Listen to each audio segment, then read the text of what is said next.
Bonjour mes chers élèves. Aujourd'hui, je vais vous présenter une leçon de conjugaison qui est l'imparfait des verbes en ER, c'est-à-dire les verbes du premier groupe.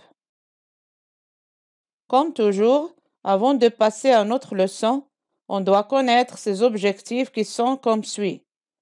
Être capable de reconnaître l'imparfait. Être capable de manipuler l'imparfait des verbes en ER. Maintenant, observons ensemble les exemples suivants.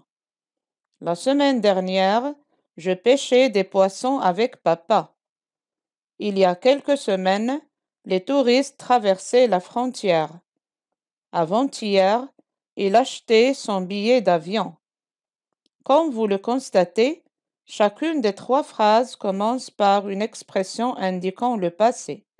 La semaine dernière, il y a quelques semaines, avant-hier. Donc, on peut conclure que l'imparfait est un temps du passé. Et pour conjuguer les verbes à l'imparfait, on utilise parfois les expressions hier, l'année dernière, autrefois, il y a quelques jours, etc. Passons maintenant aux terminaisons de l'imparfait et qui sont toujours comme suit. AIS, AIS, AIT, IONS, IEZ, AIENT.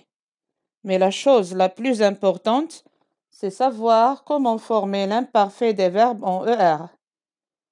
Tout d'abord, on doit prendre notre verbe à l'infinitif. Ensuite, on doit enlever ER de l'infinitif, puis on ajoute les terminaisons de l'imparfait au radical du verbe.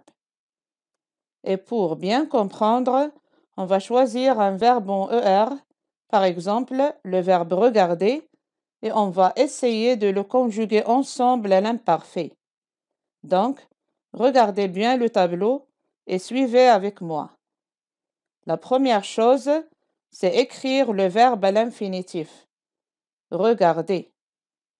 Puis, enlever ER de l'infinitif et garder le radical du verbe qui est regarde. R-E-G-A-R-D. Puis, on ajoute les terminaisons de l'imparfait selon la personne de conjugaison. Donc, comme vous voyez, pour je mets AIS. Tu, AIS.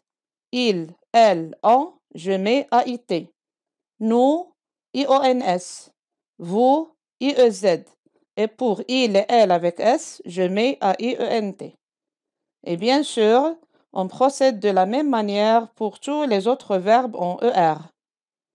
Comme ça, on est arrivé à la fin de notre leçon. J'espère que vous l'avez bien comprise. Au revoir et à la prochaine.